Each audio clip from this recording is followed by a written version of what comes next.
How to stop reacting in anger when you are triggered. What an important topic to talk about.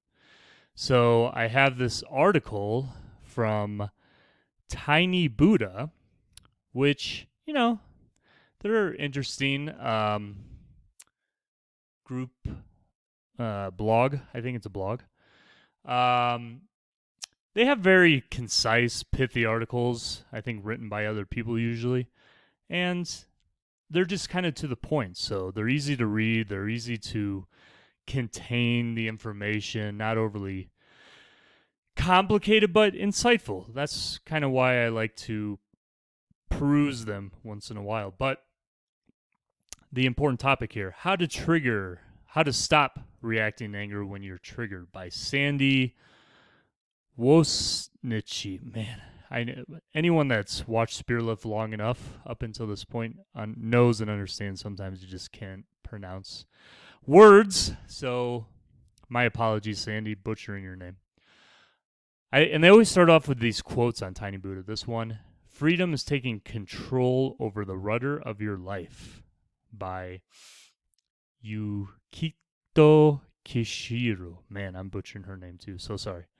Well, if you're watching this, actually, you can look this article up and pronounce it better.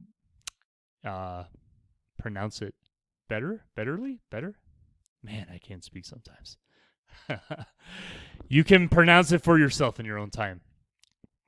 So the article goes on to say, they always kind of do these kind of stories at the beginning. You can read that if you want, but I want to get to really the heart of the matter here.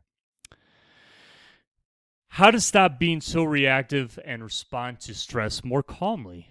We don't have to let our fear and anger control us. At any time, we can make a choice to respond to life from a calmer place. Here's how. One of the suggestions is prioritize self-care so you're less likely to feel overwhelmed, exhausted, or on the verge of snapping. If you overextend yourself or regularly neglect your needs, you'll likely feel triggered by even minor annoyances because your default state will be imbalance and agitation. Very important point. And you'll find it nearly impossible to handle major issues because you don't have the inner strength to handle them. Take good care of yourself, mentally, physically, emotionally, and everything will feel more manageable. Their next insight here. Set yourself up not to be reactive, but by identifying your stress triggers. What things lead you to react in anger or fear? Awareness is key here. Create a list of things that you know trigger you and why. And then goes on to say, then describe how you typically react when those triggers occur.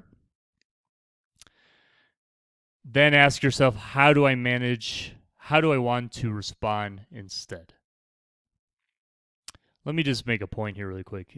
To do some of these steps as they're implying, that really takes a lot of, I guess, self-awareness, introspection, and in a way, discipline to actually do these things. So you got to make a conscious effort to really act these things out and really want to be able to change for yourself to make this happen. So it seems like this article is insinuating in that way to do that. From there, think about what you're trying to control that you have no control over. At a certain point, I realize that some people are going to get angry and I won't agree with their behavior.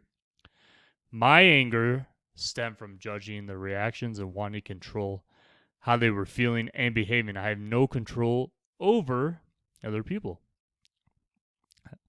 I may be able to influence them, but I will never be able to control them. And that's a very good point. You should never think you can really control anyone, ever. And